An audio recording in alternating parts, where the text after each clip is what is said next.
to participate in covert operations, to help run drugs to fund these operations, and to assassinate security risks. Mere bravado, or was McVeigh telling the truth? The FBI had put wiretaps on the McVeigh family's phone after the bombing. So I'm reading this conversation back and forth between his mother and his sister. There's actually a few of these conversations where they say, we don't understand why the FBI won't listen to us and why the media is reporting that Timothy McVeigh washed out or dropped out of special forces.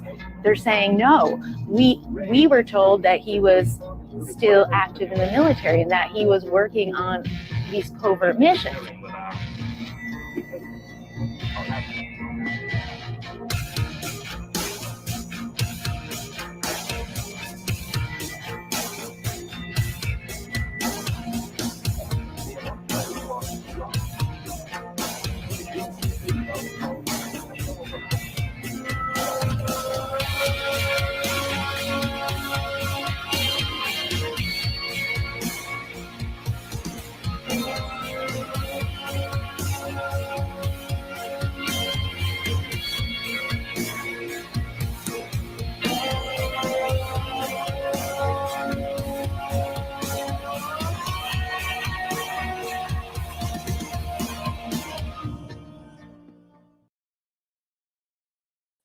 Hey, it's Jose Galison. You're watching No Way Jose. You can find me on No Way Jose YouTube channel, all the major auto podcasters in Aussie as well. Today it's for Ponyboys, baby. Ponyboys, my goddamn fucking stupid list get in the way today. Do want to let you guys know, typically most of my content that goes behind the paywall get released later. These ones do not. For Ponyboys go live. So, that's how that works, do with that what you will. Patrons, patreon.com, No Way Jose 2020. Lowest levels $2, highest levels 20. Those are my sponsors. My sponsors, Mikkel Thorpe of the Expat Money Show. Jeremy has an Etsy store at etsy.com/shop/raising liberty. Follow him on Twitter at Jeremy Rhymes. And also my co-host Toad from Tower Gang at Tower Gang Toad. Also go check out Tower Gang if you like offensive comedy. That might be your thing. And then Zach Overacker at ZOVERACK on Twitter. And with that, done hawking my wares, let's get the fucking homies in here. What's up, Top? You ready for this? I'm ready. I like the Ponyboys thing. We should just the do that Ponyboys instead. Yeah. I was trying to talk too fast. Fucking. All right, let's get clean here. What's up, my dude? If I lose any more weight, then maybe Poso will stop calling me fat, and then I can be the Ponyboys with you guys. I was saying for a different reason, but I'm a long way from Bony. But let's get the. Oh shit. Hey, you just said you can't hear us. Just got a text. No, did we lose the audio now?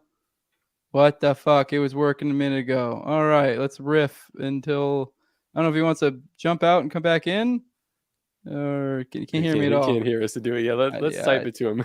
Yeah. Okay. I'll type it. Yeah, there we go. This is all. It's great. We were working a minute ago. I don't know what happened. Oh. All right. Well, any questions in the chat while we wait? All right. Yeah. Well, okay. I just so you guys know, I threw that specific little edit in there. That's from Tim Tuttle, my buddy on Twitter. I threw that in there just because I figured having Shane Cashman, he's big into conspiracy stuff. So I figured I'd bring up the kookiest part of the conspiracy with the whole fucking OKC thing, which is, I'm hearing sound over there on this side. So that's good. It's a good sign. I'm back. But yeah, I brought up that edit because that one is like probably one of the craziest aspects. That is a legit thing. Timothy McVeigh, to his defense attorneys and also to his family members, and I believe some inmates that he was in there with.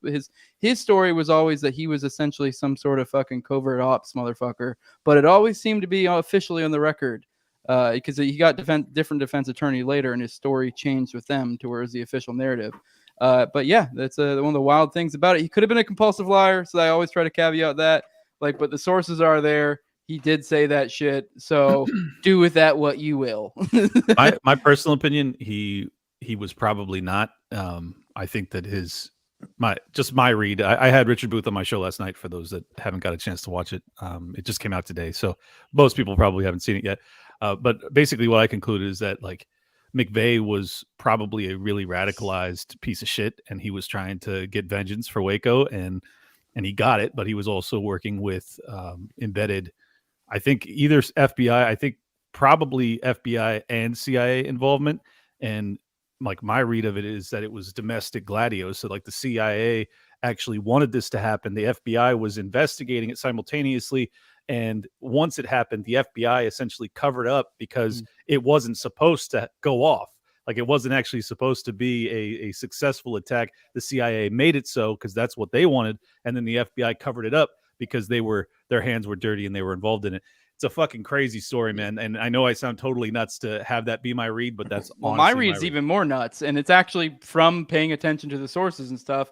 Like I said, I do caveat that that the sources that he was a sheep dipped only comes from McVeigh, but it was to so many people, and if you corroborate with other stuff going on, I lean towards that being the case. But if it's not the case, like exactly what Clint believes, I think is also could be the case. But mine just goes a step further to where I think he might have been in on it. But you know, like if that's not the case, then whatever, we're still in the same place, you know, like to what Clint said. I think that like there's a very obvious rejoinder to your countervailing thesis to my own. Why would they put a CIA agent to death? Well, I think it was more just that he served his purpose, and I don't know. I feel like there's probably differing levels, but you know, I know we were kind of riffing just because he ditched off. But I'll let Shane give his intro. It's glad to have you here. How you doing, man? But real quick though, that thinking about all that stuff makes me think about what would have happened with the Governor Whitmer situation if they've carried that out the way they had planned. I don't know if you followed that case at all, but they had like helicopter stuff, an island, and it seemed like they were going to sacrifice people. So you know, who knows what they're willing? They're capable of anything. Yeah. Yeah, that was all the feds though. I've covered that quite a bit, and like from what I've seen, like the actual real people involved, they didn't do a damn thing but run their mouth off. Like that's it. And they weren't even making plans. It was basically 12 feds and like 2 or 3 real people. Yeah, I think the point that Shane's making is that perhaps that was their intention, was to get some radicals that might actually do some crazy shit and go after Whitmer, and then you know, have the same kind of response that you got after OKC, where you know the domestic war on terror really picks up steam. And they could have used that against the people, you know, the American people, being like, at the time where they're saying half this country are domestic terrorists, look at this person, perfect example of what we're talking about. Now we're going to clamp down on everybody and take more rights away, and then you're extra fucked. Yeah, they're doing that right now. I mean, did you see The View? That clip of The View? They were talking about. So yeah, Tucker Carlson showed the January 6th thing of the Buffalo dude being escorted through the halls, and they were like, should this be allowed? Is this like promoting domestic terrorism? Like, is this terrorism itself? It's like he literally showed you like surveillance footage. That's all he did. Nope, he's not lying. That's too much. Like, it's crazy. Too much. So just showing your actual truth, actual evidence is to them terrorism. Well, and what's really wild about it is like the opening segment. Tucker goes like, we hate violence, we hate vandalism, we hate rioting. Like, and that happened on that day too. Like he makes it very clear. He's not saying everyone there was innocent. He's saying that there were innocent people who had their civil liberties stripped, and the fucking every single other person on the mainstream news and The View and all that garbage, they all just truncate it. They pull like him just explaining and just showing this new footage, and they try and paint it in the most evil picture or evil way imaginable. I'm telling you guys, like, after seeing that, the portrayal of what Tucker Carlson did, and then seeing the hearings on Capitol Hill today, where you have Democratic representatives that are just demolishing, or attempting to, I should say, Schellenberger and Taibbi. I hope you guys got to see some of those clips, because it was so un-American, dude. Yeah, it was insane. Are you surprised? They wanted them to disclose their fucking sources within Twitter. They're asking journalists to disclose their sources. Motherfuckers. Because they see journalism as the thing that as like an arm of their own gang. So, journalism should not be that, but they're so used to it. It doesn't even seem weird to them to talk to a journalist like that. Exactly right, Shane. I'm so glad you pointed that out, because that's terrible. Exactly what my takeaway was. I was like, these people are so out of control and so confident in their omnipotence that they will just tell you fucking on national TV that like, give us your source. It's like, what the fuck are you doing? You can't even keep up the facade for an hour. Like, god damn it. Hey Shane, in your books that are coming out, which is the inverted world, like the woo woo stuff, or the one we're living in now? Because sometimes it fucking feels like that. I think we are. I think we are in the inverted world. the inverted world, it kind of goes along with what I was telling you guys last time about the simulation theories, like those competing realities that corporate media and the governments have all created that are laid on top of this reality. You know, that creates what feels like the inverted world to all of us. But we could also say interdimensional, demons and, aliens and ghosts, whatever you want to call it. That's a part of it too. But I think we are in the inverted world, and the further we go into the future, the more like inverted inside out it gets. And that, like, after watching the tapes that Tucker released, it's so funny to think about those competing realities, because now I'm transported back to watching January 6th with my grandma was about to be 90. My grandma had spent all her life voting red or blue, kind of depending on the person. But when Trump came around, she believed he was a monster. She believed everything NBC was telling her. So we were watching January 6th happen together, and we were watching two completely different realities take place. I'm watching some people be, assholes. There's some vandalism, blah, blah, blah, blah, blah. She's watching a zombie apocalypse, but we're right next to each other, and we're having completely different interpretations. So I she's passed away about a year ago, but I was thinking about her today, thinking about those tapes being released, wondering if they'd even change her mind, as I honestly, she was a genius, one of my biggest heroes of my life, but I don't think even seeing actual evidence after spending years of hating Trump based on the caricature the news created, nothing would change her mind. I know, we all know a lot of people like that. Yeah, this is why I like and I've been pushing the OKC thing so much. A lot of people think I'm like crazy about it, but I feel like it's almost like a Trojan horse to slip into people, because there is so much there, and any semi-reasonable person who digs into stuff will be like, holy crap, there's fuckery afoot. Mm-hmm. So it's like, and it's something that's a little bit back in the past. So I think a lot of people, especially now that we've kind of got a sort of like a mainstream, CNN covered it. It's like might be able to slip this into the masses, and kind of get them on that. And especially like the angles I'm shooting for with like Geeky and trying to do, like the people who got suicided, like you almost can write a narrative, like a story that will like tug at people's heartstrings. And then it just so happens to tie into this larger story of that's the path. Craziness. Like you're right. That's the path, because, it's easier to tell people about things in the past. Like I think last time I was talking about Tuskegee, when I was talking to Ye about Tuskegee, and he said America's one big Tuskegee. But for people, when you tell people about Tuskegee or things in the past, they're like, oh yeah, it's in the past. And it's hard for them to believe these things happen now, which they definitely are. But those are like the gateway drugs. On a way bigger scale, actually. On a way worse, more nightmarish, apocalyptic scale now. Yep. But if you can tell them about OKC, tell them about Tuskegee, it will, if they don't already know about it, open up a door to be like, okay, maybe I shouldn't fully trust everything going forward, that's a very good thing. That's a blessing for a lot of people. So I think that's the way to go, man. And props to you. I don't know if I missed it in the beginning, but I'm going to say you got CNN to write about it. So I mean, maybe we should track down that journalist and see like how they came to the idea. I honestly believe it. I mean, maybe. I guess I wouldn't be surprised. This story, like, there was probably little inklings, and like maybe they were starting to think about covering it, but I swear to God, that clip, the virality of it, like I think that was the catalyst. I'm sticking to the story. I like to thank Jose, because first off, I'm lazy, and if Jose's not pushing me, I'm like most of the time I'm just doing like some drawings. But like he's like, yo, could you get that shirt done though? Like for real though? Get that done and send it out. But when I got into this shit, when I started doing this shirt making stuff, it was just shirts. It wasn't any other graphic design. It was specifically to say a message, and it was specifically to start a conversation. And that's exactly what this shirt did. Jose went on there with this shirt, and he fucking, first thing off the bat, Tim was like, who are you? He was like, well, let me tell you about Terrence Geeky, Tim. And it's incredible. Like, boom, that's it. That's the whole thing. And that kind of set up this like butterfly effect. It's beautiful to watch. I'm just sitting there watching like it all unfold. It's crazy. I was proud. It was awesome. That's why I'm trying really hard now to pull the trend to do, because it's like CNN. I don't know if they did it intentionally, and if my thinking is, it's like you brought up journalism earlier, and I think we're in this weird era right now where like they're becoming so irrelevant, and so there is a possibility. I don't want to give myself too much credit, but the very fact that I went on Timcast and mentioned it, it's kind of like now it's gotten to like the heights of like alt media. And so now they're at a point where like, oh shit, someone might want to cover this. So we should get ahead of it.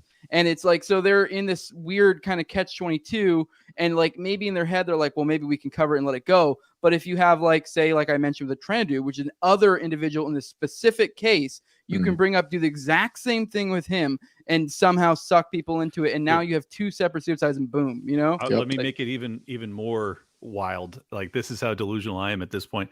I see lines that are like verbatim from some of my tweets that are on the news sometimes. Like, not like they pull me up and they put me up or anything, but like Tucker Carlson has had portions of his monologue that look like they were pulled from some of my tweets. And I think that, like, as we get more and more reach, like, that Twitter is where the fucking news is actually made. So I think that, like, the influence and the impact that we can have is far greater than you would really imagine. And it sounds totally egotistical to even bring it up, but I'm just being honest. Like, I have seen shit that just makes my eyebrows raise. I think you're right. I think a lot of those writers, like, I'm sure Tucker has a writer's room that helped craft his monologue, right? Yeah. And I'm sure they're on Twitter and they're scouring everything. And, you know, you've got a voice that's out there. People are seeing it a lot. And they're probably, you know, I think it's kind of lame when people pick stuff up and just use it. But if it inspires them, then that's great. Exactly. I could you believe in the message, and throw it out there. That's great. But I'm also part of me. If they credit me, the ego part of me is like, come on, give me a shout out. But that hasn't happened to me yet. So, but I think that's definitely happening without a doubt. Hey, if it, like, for me, it's always about the ideas. So, I know Jose feels the same way. Like, if Terrence Yeeki or Trenadu gets justice because of this little effort that we're putting in, like, fucking incredible. Man. Yeah. And CNN can fucking gloat about, hey, we were like the first people who covered or like, I guess not first, because obviously it's an older story, but like they can be like, yeah, we broke this big thing and now other people are following us. Fine, have that honor. I don't give a shit. If that helps your cope, whatever. I don't give a shit. Like, you know, like if that's what gets it out, like that's what gets it out, you know? Imagine the idea of CNN almost like kneecapping itself just to break a story. Like, because that would like, if you uncover the OKC conspiracy and really proved it, that just sends everything else into shambles. Like, it's like, oh, well, that was bullshit and this is bullshit and that's bullshit, from like 9/11 to whatever's going on now. And it's kind of like, well, CNN and, you know, other news agencies have been the forefront of pushing this stuff. So to break a news article just to get some likes or whatever, how would you guys on their head? How would you guys see CNN moving forward? Or how do you see it now, even after seeing them publish that one article that, you know, is based in reality? Like, no, there was a good article. I'll give it. That was the weirdest part for me. I was like, I saw the article. I'm like, this is gonna be some bullshit. And I was like, damn. I mean, there was a few minor things. Like, I got a little bit annoyed that he went with, because the whole thing with Yeeki is like how far his body was from his car that was drenched in blood. So it's kind of like the idea of that you like did all this damage to yourself and then somehow traveled that far. He went with a half mile, but like everywhere I saw was like a mile or a mile and a half. And so I'm like, but I don't know if maybe, I guess I gave him the benefit of the doubt. I'm like, well, maybe he saw multiple reports and just went the lowest one. But like a half mile makes it like seem more plausible. Whereas like we're talking like probably over a mile. Like, you know what's funny? It ain't plausible to crawl a fucking half mile either. No, it isn't either. Right. But What's funny about mainstream corporate media journalists that I used to like look up to as a kid, and then throughout part of college when I still wanted to be in that world, was that you thought then, and people think this now, that they would run all these stories through a filter of fact checkers. Which is like when you see something like that and you're thinking about the distance someone might have dragged themselves, or, you know, all these different details, which matter a lot in stories like that they were hopefully funneled through a lot of people, a team of fact checkers, which we know now is bogus after the last 5-6 years, especially during COVID.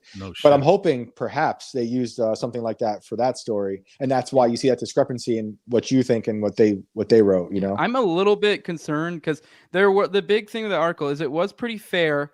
It like, and it even kind of leaned into some of the conspiracy angles, surprisingly.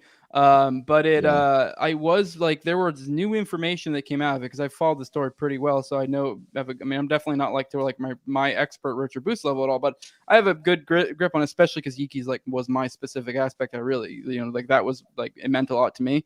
I'm like worried. There was like two new things. One that was like a statement from the sister, which I'll be honest, I believe that would be pretty brazen for them to make up a statement by the sister or something. But then the other one was something about like a person he had been interacting with named like Ramona, I believe. That was like the big thing. because the end of the article goes into how he was getting ready to go to a meeting with like 2 feds, and that was known. There was known that he was supposed to have a meeting, but there was like more contextual information that came out there. So I'm like, part of me is like getting all schizo, like, was this like a red herring? So then later they can be like, oh, look, you idiots fell for this, and they kind of like try to, you know what I mean, like put in something to be like, oh, you fell for this one thing.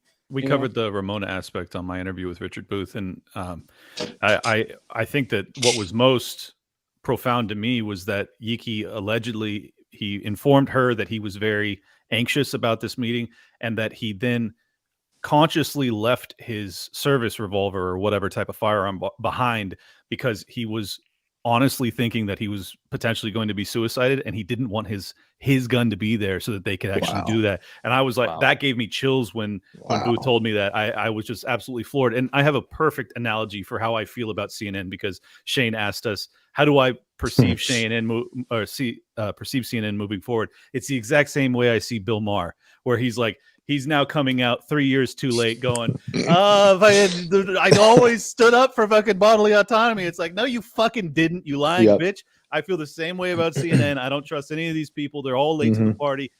But at the same time, like, welcome aboard. Take all your accolades. I don't really give a fuck. I just want the people that are actually responsible for ruining the world to pay a price. And if all these people get on board with us and that comes to pass, then fucking great. Right. It's like watching the people on the so-called right or the anti-establishment side finger banging each other when some celebrity comes out and says something that they like, and now they idolize this person. I'm like, okay, give him props. That's great. They said even if it was years late, but fuck them, really. Like, I also don't care. The crazy thing, though, with the I'll be the guy to say fuck you to these people. Clint, you invite them into the fold, but I'm going to remind everybody what they did. You. Exactly. Like, I'll go on real time with Bill Maher, and then while I'm on there, Tops just be tweeting like, fuck you, you lying bitch. You weren't telling the truth 3 years ago. People don't forget. Yeah, no, it definitely was crazy. I'm glad to see that happen. It was fucking it wild. I mean, that's all I can say. But I remember what I was gonna say. Fucking, it is weird they opened the door a little bit, because now we're at the spot where, because the reason why I really wanted a mainstream outlet to pick it up, I actually, in my head, that wasn't even the realm of possibilities. When I first went down this thing, I was like, I can get a bunch of people in like the alt media sphere to kind of like buy on, but like them buying on, like that's huge. But the thing is, like, I don't know if they're just not aware of the Pandora's box they're possibly opening for themselves. Jose, I gotta break something to you, dog. Timcast IRL is bigger than that CNN article. That's for sure. But it's true. Like but the thing is, they open the door for people who are still concerned about operating within respectable circles to talk about it. And that's not just like that. No, you're right. That expands a lot. That's me. And the thing though with the OKC thing is it goes in. It's such a Pandora's box for our overlords. Because there's so much. Once you start understanding like the full breadth of like all the different aspects of it, there is so much shit there. Like, it's basically like you said, there's like multiple murders. Yes, by the government.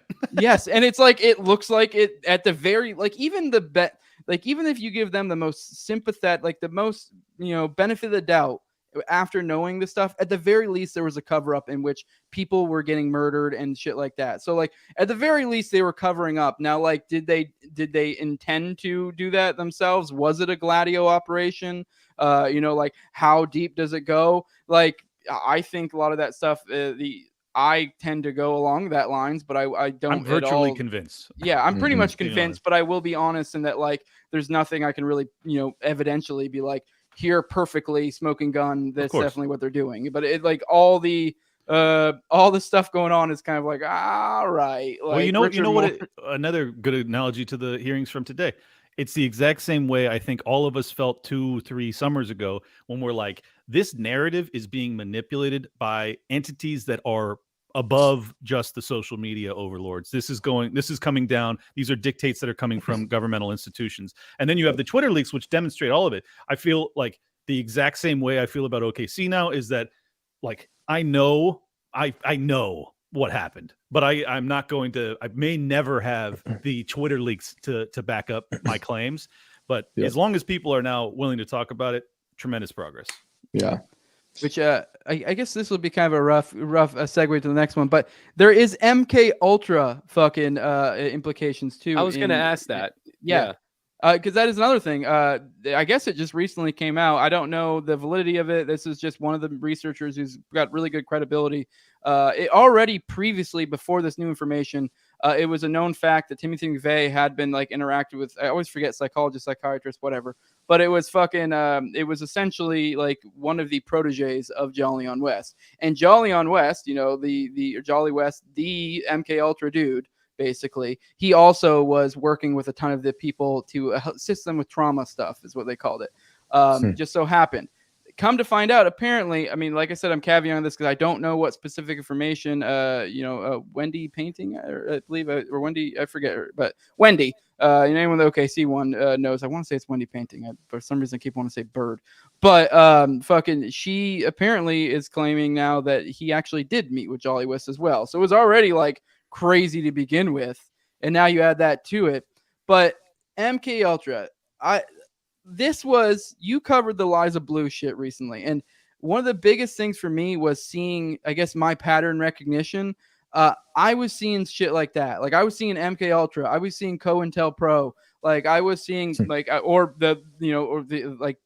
bring up PatCon, which is essentially a right-wing COINTELPRO, which ties into, it's another thing that ties into OKC, PatCon. Which is a lot of people think that's what was going on. But yeah, that was the biggest aspect of all that. That really, I feel like everyone got psyoped. I totally agree with your assessment, and I think that COINTELPRO was definitely in play. I don't see the MK Ultra. Could you explain why you see that? I'll let Shane think, because he's nodding. He knows what I mean. Yeah, because I don't want to divulge too much information, because I know some of us we got reports, so I know other stuff. Before you guys, I forget what's public, what's not. I've been studying up on like the Satanic Panic, and they were using MK Ultra techniques on just like regular families, like moms and kids. They set up some dude, said he molested his kid because he was a satanic worshiper. It was never the truth, but now they're kind of linking this back to, they were possibly dosed with LSD. There were people who have like LinkedIn profiles that say that they're like mind transformers or mind deleters, still up today. You know, they're like, so yeah, this stuff is like, I would say like, oh, they use it on a larger scale, but it just seems like they're just using it whenever they feel like it. So yeah, I don't know. You can connect this to what I was saying just earlier about watching January 6th with my grandma, who had a certain type of worldview going into that day, where anytime Trump opened his mouth, it seemed like she was hearing something hateful or clownish or altogether, because she had been fed a certain type of information through those last few years. So by the time that happened, she would believe anything, even if it was happening right in front of her, and it wasn't what she was it wasn't what was really happening, but she was able to see it through the prism of her like hatred of this man. So then cut to the Eliza story, and the part that Jose is talking about, and what I got so upset about is watching people, look, for one thing, people questioning someone's narrative is totally fine and legit. We should all be asking questions of anybody, especially if they're in the public eye, claiming to be one thing or not. A lot of the criticism aimed at me after writing the story was that I don't like criticism about me or the story or people asking questions, which is so far from the truth, right? The problem I had is that people started believing things that just were verifiably false. And that now it's like, okay, you could hate this person, you can question her, that's totally fine. We should all be doing that to anybody, especially if they're in the public eye, claiming to do certain things for victims. But when you start sharing things like the Elon Musk unfollowed her situation, which was not true, certain websites that were created recently, and maybe she was affiliated with those people in the past, but not in the capacity that were being shown to people today, that people were using as evidence of some narrative that they had bought into. So it's like watching people who were brainwashed into hating somebody. And that doesn't mean criticizing Eliza for her story is part of the brainwash. It means that turning her into this like villain, this monster that I wasn't seeing. I saw a person who had a lot of like gaps in her story that are like legitimate questions to ask. But when you start hating someone, being really malicious and then you start seeing stuff that we could verify as being false, I'm getting concerned that people are getting kind of in that same situation my grandma was in, where she could look at someone who wasn't a full-on monster and she was seeing a caricature, the thing she wanted to see, right? So I guess that's like what could happen. That's what always has happened with social media. I trace it back to stupid things, and this is going to sound silly, but it's where my mind goes. These types of situations, the lies is one of many, where the internet is divided on a certain thing, and we are being conditioned to think one way or the other. I go back to thinking about that stupid meme about the blue dress. Is it blue or gold, right? And I see that as like an early psyop of us like being experimented on, and they're trying to be like, okay, how are they going to do this? How is it going to work? But it sounds silly, but that's kind of exactly what happens now with everybody. Like whether it was Trump, Kanye, anybody who starts, who gains some popularity, whether it's Twitter popularity, worldwide popularity, the people are divided, and then there's a lot of information about these people. And my whole thing with that story was, I'm not trying to convince anybody of anything, but this is what she told me, and this is what you guys are basing your thing on, and a lot of those things are canceling each other out. There's still a lot of gaps, and you could take it from here and do, I feel like how Jose's talking about with OKC, like, here's what I got from her and her family. These are my weird thoughts. This is the things that people are saying on Twitter. They don't really gel in my mind. So now it's up to you to decide. But yeah, the most disheartening thing was just watching people that I looked up to, that I thought I could trust for certain things, news-wise, or friends, just buying into condemning someone. And like I kept saying to people, I think I said it in the story too, was even if she's lying, it didn't warrant this amount of hate. And the way all these things happen, Clint, you included, what the things that were happening, everyone in her periphery, it was insane to me to see people act a certain way. And I just feel like I have to keep reiterating, because I don't mean questioning. I am all for questioning. I'm just not like a fan of maliciousness when it's based on ignorance. But you could be malicious too. I mean, I really don't give a shit at the end of the day. Yeah. I enjoy it, but I was seeing something that was a little alarming. And I know I have some PTSD from watching people do it to Trump, knowing the good people on both sides thing, growing up listening to certain types of music that were always condemned in corporate media or amongst my friends, and always being like, I think there's usually something more to a monster people have created in their heads.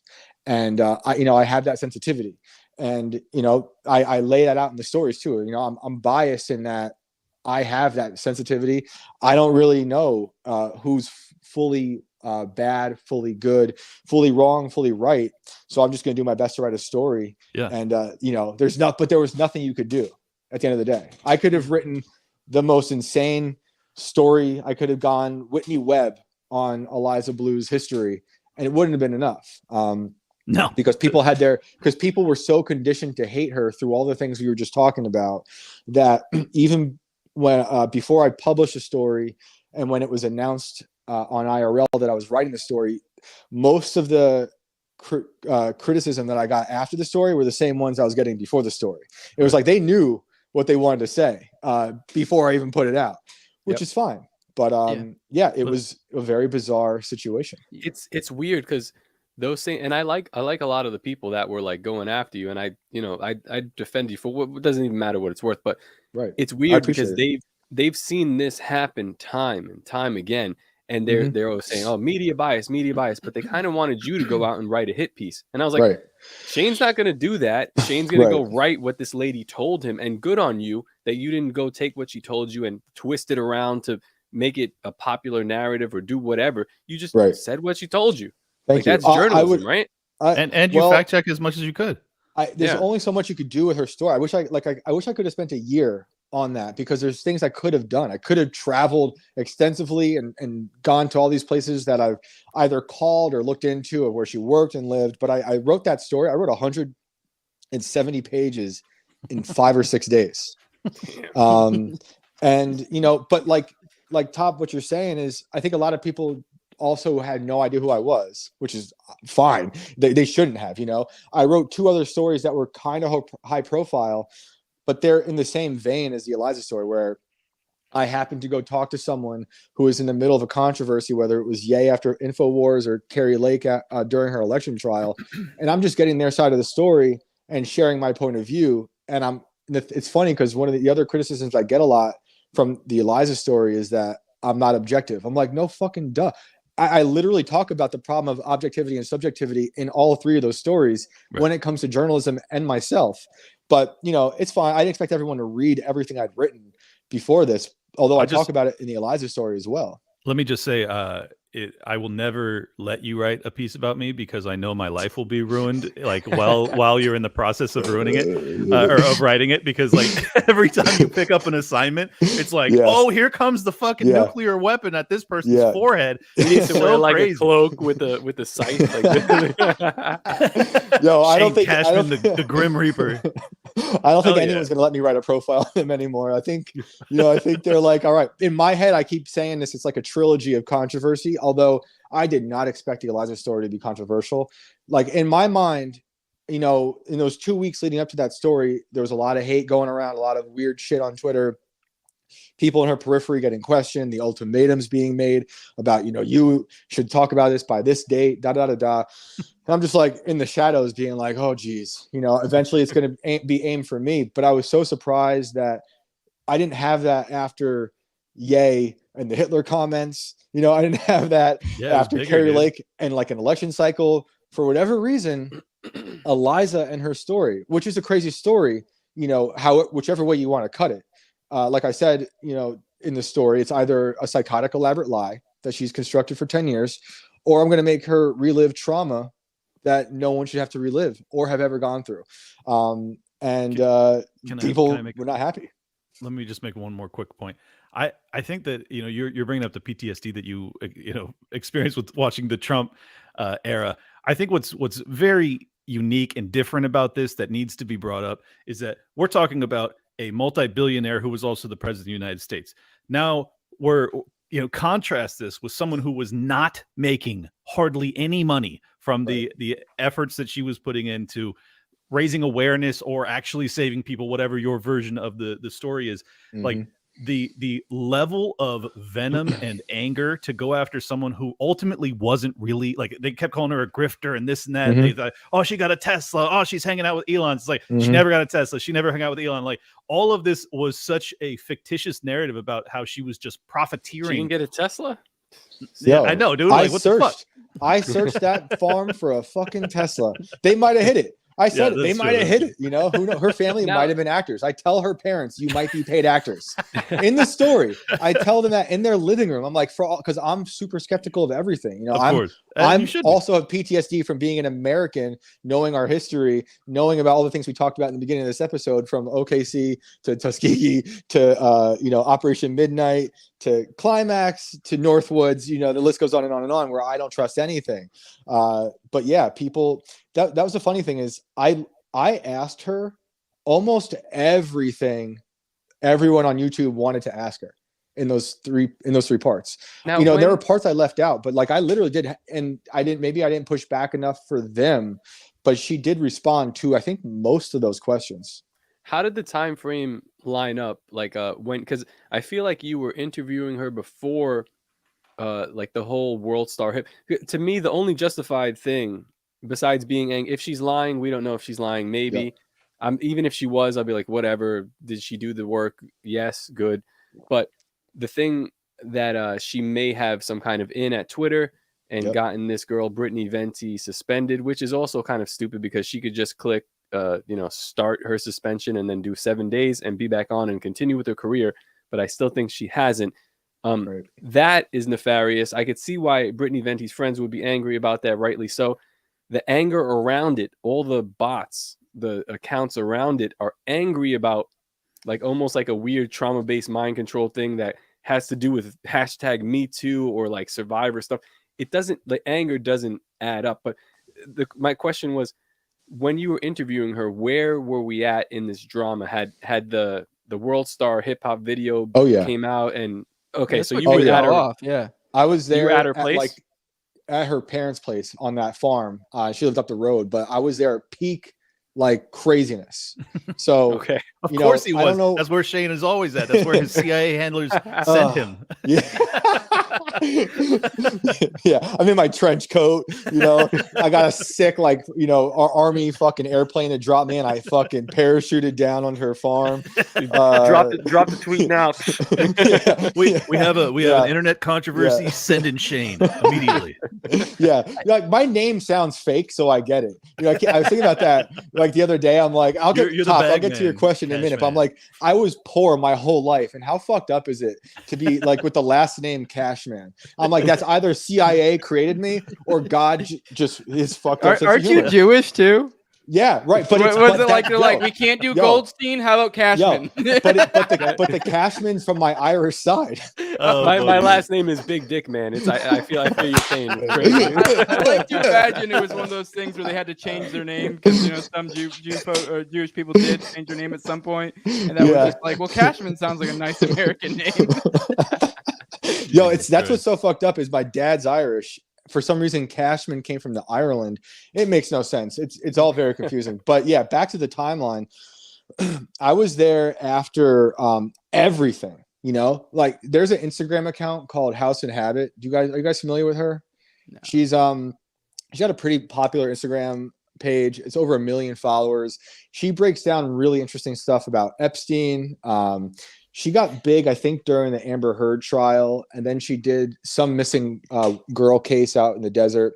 But anyway, I was there at Eliza's parents when this House and Habit was now picking up the story, which to me was like the pinnacle because she's got one of the higher profiles outside of our YouTube world. You know, it was like this other person who I really looked up to in terms of her research.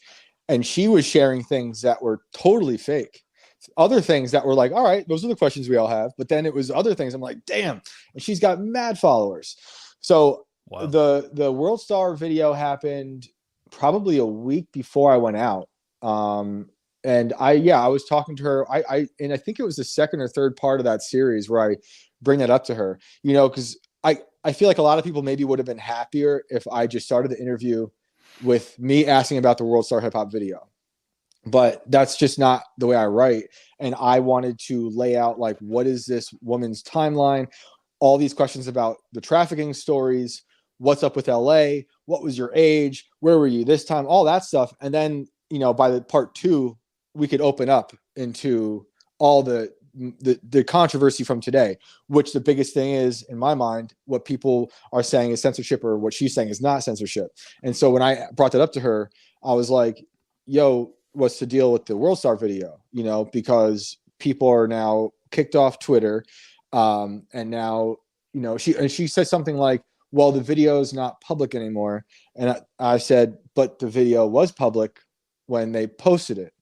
She's like, but it's not anymore. So we kind of go this back and forth where she doesn't explicitly say it, but from what I gather is that there's some court case happening with something that happened in the periphery of that video, which I can't prove. You know, all I saw was the legal team's case number that they sent to Twitter, Google, World Star, and I think another place.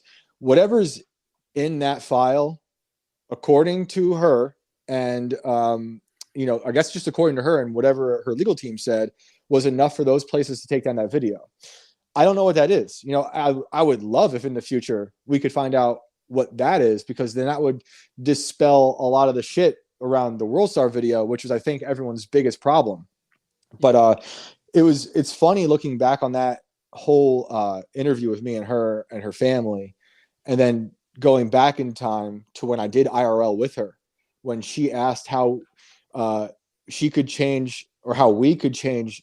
Yeah, dude, that's so crazy. In particular, men's attitudes towards accusations. This is after I told her that the Me Too market oversaturated the accusation market, right? Me Too market destroyed everything to where I can't believe any fucking accusation. But when she asked what we could do to change people's perceptions on this, I tell her transparency. And, you know, I like Eliza. I do believe a lot of her story. I think there's a lot of inconsistencies that you could put up to drug use or abuse, but I also can't prove it to you yet. But every time I hit one of the most important parts of the story, I couldn't get the transparency I needed as the writer, because either the legal stuff, like the one I just told you about, or the names of her traffickers. But then I will say I did get the name of the one trafficker, which I shared, that I got the name in part 2, but I didn't share the name because I told her as a source I wouldn't betray her trust. And, you know, it's funny because my skepticism is like the part that I find the funniest of that story, because people keep forgetting how I'm literally saying things in the story like, okay, she gave me a name, but she could have given me a name knowing that when I did my research, I would find that he lived in this place at this time. It would add up and I'd be like, oh, it makes sense. But I personally don't think that's the case, but I like to present that to the reader because it's my thought process while I'm given the name, while I'm doing the research to the best of my ability, while I'm talking to people who knew that person at that time. You know, but that's what I love gets about washed your writing. away. That's what I love about your writing style, is that you're just being open and honest about your process and your thought process. Moreover, and you know, I love that writing style because like, and I love longer form writers because you actually get to like know the person that's writing, and as opposed to like just journalists that put out trash that I could give a fuck less about. Thank you. But a lot of people were really fucking furious that it was like 3 parts. I have to read all these words to find out if I should be mad. It's like they're not used to that kind of like open dialogue, almost honesty in a journalism piece. They're like, this is confusing. I don't like this. It was so funny. I was with Eliza's parents when the Daily Beast was calling them for that article, and then that Daily Beast article came out the next day while I was with her mom interviewing her about Eliza's first trafficking experience in LA. And it was so funny seeing people who were not left-leaning all of a sudden worship the Daily Beast, who does nothing but write the worst smear pieces about most of our friends. And I'm like, now you like the Daily Beast? And I'm like, oh, because it's short, it's succinct, it looks good, it tells you everything you want to know, and maybe. But then when I did my research, there were things that were not matching with that article. So it doesn't mean I'm the authority on the truth, but it does mean that something's off, you know, with these stories, because they're not matching. And that's in terms of timelines, people. This is most importantly about Chicago and the friend of Eliza's that said she was at a certain apartment, which didn't add up with that timeline. As far as I could see, if you look at resumes, where she worked, if you call these places, and you know, I don't want to throw too much dirt or shit, but like that person they used as a source has just as much as a sordid history as Eliza. And, you know, when people rag on Eliza for her history and then they use that as saying she can't be a good source, then you should apply that same critique to the person the Daily Beast used, who's got just as bad of a history, if not worse.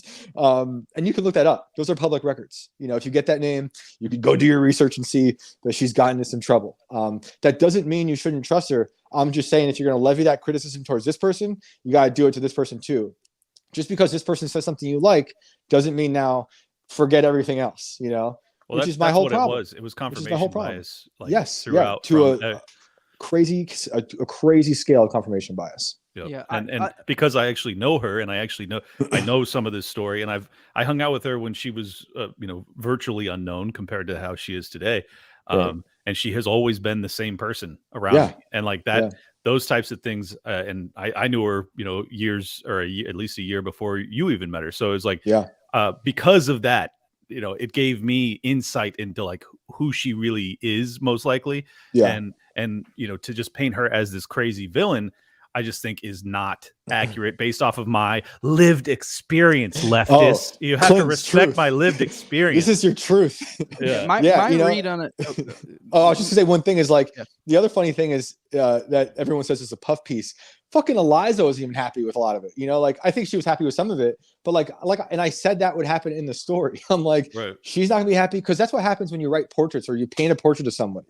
They're never gonna see themselves as they see themselves, because I'm not you. You know, I'm writing about my perception plus what's going around. So yeah, that was just a funny thing for me. I'm like, dude, at a certain point, at like the peak of my insanity with that story, no one was happy. And I was I kind of like being in that place, to be honest. That's kind of a nice place to be. You know, it's not the most fun place, but it's exciting. I was like, all right, well, this is fun, you know.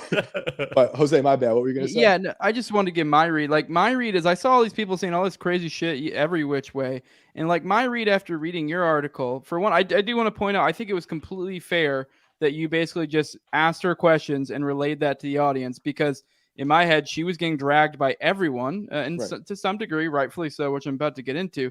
But it was like to such a ridiculous degree. It was kind of like, in my head, it was only fair that she be given a platform in which to be like, this is my explanation of things. She wasn't doing herself any favors. Yeah, she wasn't. That, but Jesus Christ. Yeah, but the point I'm getting at is, like, my read from reading your story and the stuff I've seen is like, I think she, like, mostly at least is telling the truth, like you said. Maybe there's some parts she embellished or maybe straight up lied.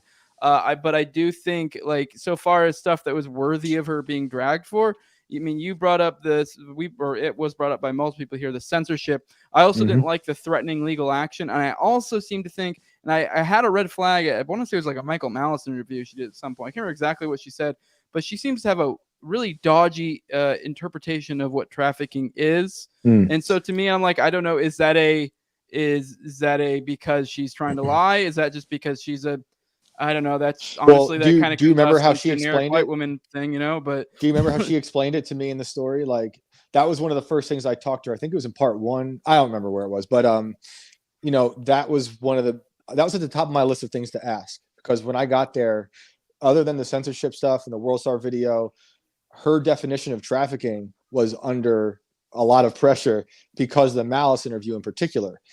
I don't think she's the best at explaining things in podcasts sometimes. You know, I get nervous in podcasts too. I get it. She's talking about some crazy shit that's not just personal, but also like on some federal level shit. But that's not to like dismiss it. But what she told me when I asked her was that it was like, she's saying it wasn't, she's saying she wasn't saying it was catfishing, that's trafficking. She was saying that her trafficker was making fake profiles to sell her through on Twitter. Now, people will then be, they'll say she did have Twitter back then. It wasn't the trafficker, which I can't prove that, you know, but that was her explanation. But, you know, that was what I was doing mostly out there was it was the yay, you know, the yay thing. Everyone's saying one thing. They're saying you're anti-Semitic. They're saying you're mentally ill, all this stuff. What do you say to this, and that? So yeah, the Malice thing, you know, in terms of her definition, she believes in whatever that federal definition is, which she rattles off very fast. I don't remember, something like force, fraud, coercion, some. You know, and a lot of people are saying, I've heard her say it so many times. The thing is, though, she claims to be one of us, like an ANCAP. That's the big thing. And then the subsequent threatening legal action for someone sharing a photo of a thing that, like, at least, like, I feel like if you understand libertarian theory, that's not going to hold up. That, like, something that I guess you could make the case that, though, that, like, if she did the World Star Hip Hop or photos or whatever, maybe it technically wasn't consensual because she was being forced by some outside person, but the person she was entering into that, like, agreement of doing that with was under the understanding it was consensual. So it wouldn't be them that would be getting shit on, you know what I mean? Or the people sharing it third hand. They also took it down. Yeah, her dipping her toes into the libertarian world is part of why I also don't believe her story. The initial story, it's like, it just seems like you see girls do this all the time. It's like a grift. They come in there like, oh, there might be money here. Then they realize, oh no, there's only autistic people in theory here. There's no money, and then they go on to the next thing. Right. But so I'm like, all right, that's already a pattern of behavior. So possibly, but also, who cares?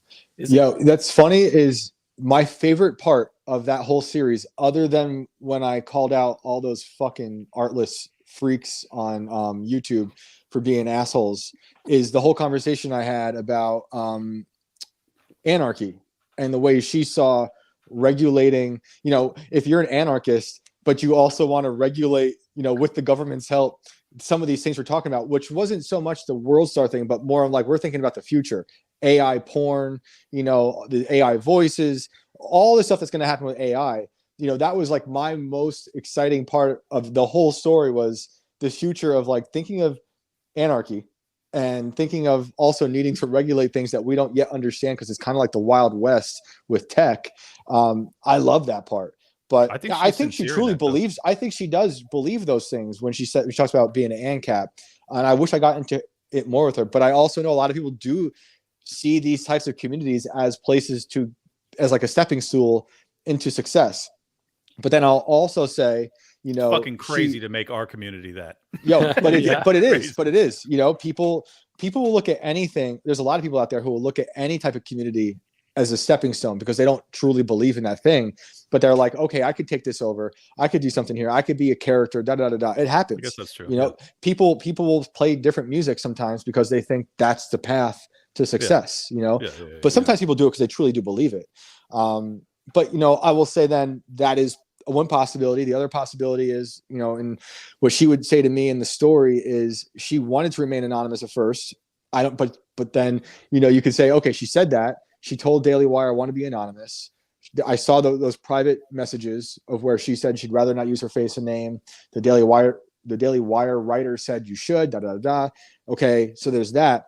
But then you could also say over here, she's always wanted to be popular. She's always told everybody that. Her parents always knew she wanted to be popular. So that's why I keep saying, like, I'm not here to be the authority on any truth, but there's a lot of conflicting truths with this story and in any story. Let me make a broader point here. I think that there's this tendency to want to have either good or evil figures. Yeah. And like the reality of not just people, but famous people too, is that they're messy and they're complicated. And like they have aspects of their character and their nature that are both beautiful and ugly. And and when you see that in someone who has risen to prominence, even though like Eliza wasn't super famous or anything, but she had a good following on Twitter because Elon responded a couple times, like big fucking deal, right? Right. But then it came down to like the mob wanted to decide good or bad. And I think that the truth is somewhere in the middle, as it usually is with most people. But just for whatever reason, once you rise to a certain level of prominence, it's not okay to have a middle ground assessment of someone. You have to know good or bad. And it's like it's same with Trump. He's not fucking good. He's also not bad. He's somewhere. He's somewhere in between. Exactly. So exactly. And also like, sorry, but like bullying somebody to write a certain type of thing, or bullying anybody to say a certain thing, to do a show on a certain thing. I got a lot of that. Is freakish. That is so insane to me. To weird think that, behavior. That part is very bizarre. Like for me, I don't like writing under that kind of pressure, although I think, in the end, it made me better. A lot of people be like, well, he's done now. He's disgraced. You can put all the adjectives in there. But I after the fact, I was like, okay, that was kind of interesting and fun. I learned a lot of things through it. But before it, I was telling everybody except Tim, which I should have done, like, let's not tell anybody I'm going out there. Although we did discuss it on IRL, I thought people just forgot. I was like, it's done. I'm gonna sneak out there. I'm gonna write this story and then drop it, no problem. But then because it wasn't a big deal at the time. Like, why were you when I was on IRL? It wasn't a big deal. At the end of that episode, the hate started because if you remember, she was very bad on Tate. I was annoyed with her. Yeah, I mean, it wasn't good. It was one of those things where I'm talking about, like sometimes on podcasts with her in particular, not the best. She put herself in a bad position that episode as well because she's reading these statements from these victims. Statements, man. And we can't even talk about anything beyond it. So we're stuck in this circle of the conversation of talking about just the statements and just accusations. It's like the Steven Crowder thing. And let me make an analogy. Let me make an analogy that Eliza probably won't appreciate. What she was doing to Tate is what people were doing to her, where it was like a bunch of allegations with no backup that the world could see. So we're just like, we're now forced to decide Tate's either good or bad. He's like a human trafficker or he's not. It's like, I don't have a fucking clue. I don't know if I told you guys this last time, but like when I'm sitting on IRL with her and she's reading those Tate statements from the victims, I had just previously been talking to Tate about writing a profile on him. Yeah, dude, crazy. Like he was arrested the day after Tim and I were talking to him. I'm telling you, every time you write a profile, someone's going to jail. Don't go to Romania. Please don't go. No, I honestly really want to go out there still. Like I'd go to Romania in a heartbeat. It'd be an incredible piece. I would love it. In a heartbeat. I would love to do it. I'm not even a big Tate fan. I don't know shit about him really. I mean, I did some research. I think that it'd obviously be an interesting story. But I said it in my story because I thought it was interesting. I would give Tate the same grace and patience that I gave Eliza, Carrie Lake, anybody, literally anybody. But again, people were expecting a different type of writer, a journalist, like a journalist to go write a certain type of story. I'm not that person. Like the so intonation around the journalist. I fucking hate journalists. There's like 5 I can think of that I like, but that's even cutting it close. But like, I'm just not that writer. So I was put into a crazy situation that was a lot like previous situations, but it got so big with so many demands. People just were expecting a certain thing from me, which I can't blame them for. Who the fuck am I? But I wasn't gonna then give them what they wanted, unless I went out there and happened to feel the same way that they felt. But I didn't. Right. I shared all of my good and bad thoughts, but it's not enough. Yeah, I want to get into the kind of what I was alluding to initially with the MK Ultra stuff. Like, I know there is some little bit of interesting stuff to talk about, and the stuff we just talked about there with like, her story and this and that. But what really got me the story was like the gang stalker aspect. And this is what I'm talking about. Like, honestly, it reminds me of if anyone who's read the book Chaos by Tom O'Neill about like Charles Manson and all that, like the shit. Like, that's what, like, when I started like hearing what you were saying there, like, that's what it sounded like to me. It sounded like a group of crazies, and honestly, it sounds like they're kind of targeting our kind, like crazy autists who are like, just sucked into this type of niche stuff. They were getting into like the puzzles and shit. And then it sounded like, I know in the Chaos thing with Manson, it was like a group of crazies, and there clearly was Fed influence, where it was almost like they had a bunch of crazy people. So there's your MK Ultra. Charles Manson was legit an MK Ultra guy. And you have the Feds like kind of influencing it from the outside. And that's kind of, and then, you add in the COINTEL aspect with like kind of infiltrating groups. And it's like, and if you take a step back and look at this whole situation and like what was going on and what happened as a result of it, it was like, you see all these things coming out, these little bits of information that kind of fuel the fire to keep the battle going. Then you have these like schisms within groups. And then now you have people like, I heard tales of people being doxxed, and then people like, or them bringing up, crazy shit in their past. Like, well, this guy fucked so-and-so's wife, or this, just all crazy shit like that, just being thrown out wide in the open. And it's like, you're doing the Fed shit. Like, you're putting all the blackmail out there for them. Right. Like, you're doing all of their work. I'll preface this by saying, I don't know who the gang stalker is. All right. Yeah. I had a lot of crazy theories, but I don't think they're so crazy, because if anyone read the addendum, which was put out after the 3 stories were burned into oblivion, all the things that people made fun of me for saying in that third part about this being a psyop. I mean, I can't say that Chavez, when I talked to him, confirmed those things, but he said those have happened to him. So I was like, clearly I was seeing something that was going on that was nefarious. And he was, telling me how, like he told me in the addendum, these things are terrible. They happen to him, happen to a lot of people. I heard from a lot of people who'd been victims of this type of thing, where they're inundated by, whether it's bots or real people, or I'm starting to call them people who are bot adjacent. Clint, what's up? Now, I'm not saying you're bot adjacent. I'm saying you've been attacked. No, I'm saying I saw just the periphery of it, and that was fucking wild.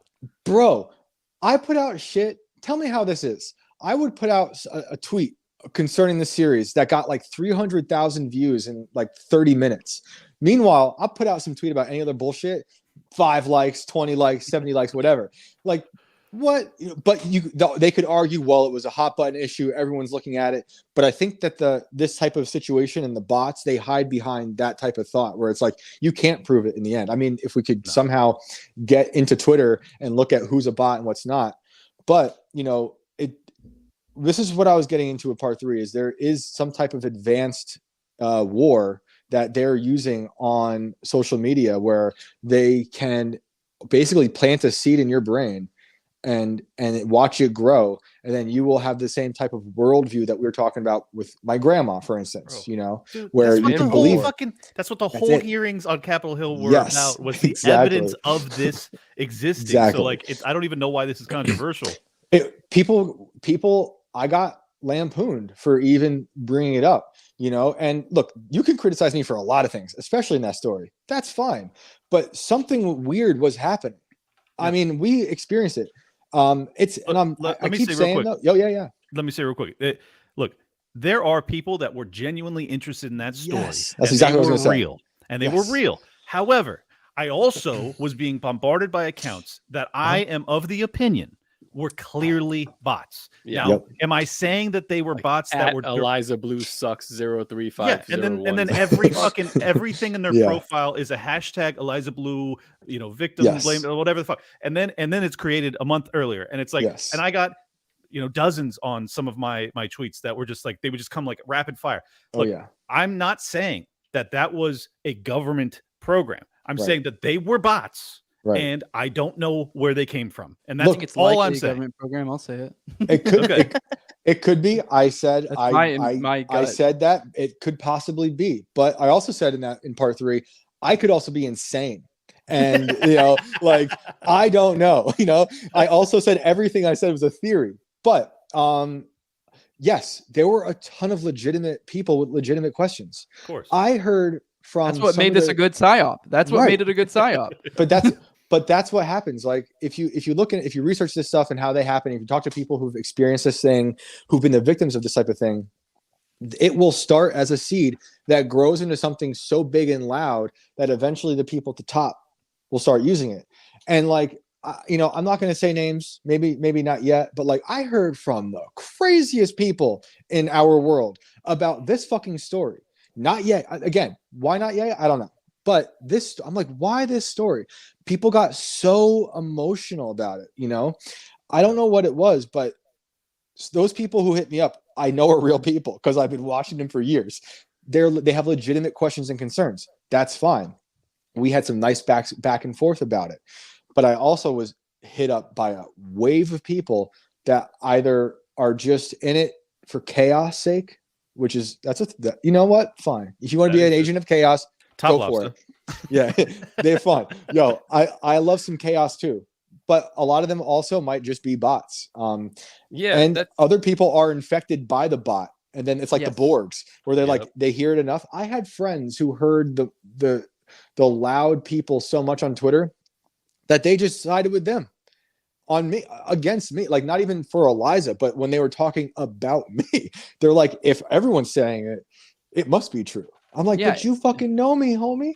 Yeah, no, it was wild. The bots kind of like give it more influence is the thing. It's not it's like that. It's that's crazy. The whole point is it's like there definitely was legit things. And I have I pointed out already issues that I have with the whole Eliza thing. I'm not saying she's at all perfect, but this thing was so inorganic, so all over the place, people being so sloppy, people like shit, like people jumping on stories like, oh, she was a porn star. I looked into the chick people thought it was, definitely was not her. Like people were just going nuts with crazy salacious. Jose Googled that as fast as humanly possible. I did. I'm not gonna lie. Yeah, I was like, what? Gotta see this shit.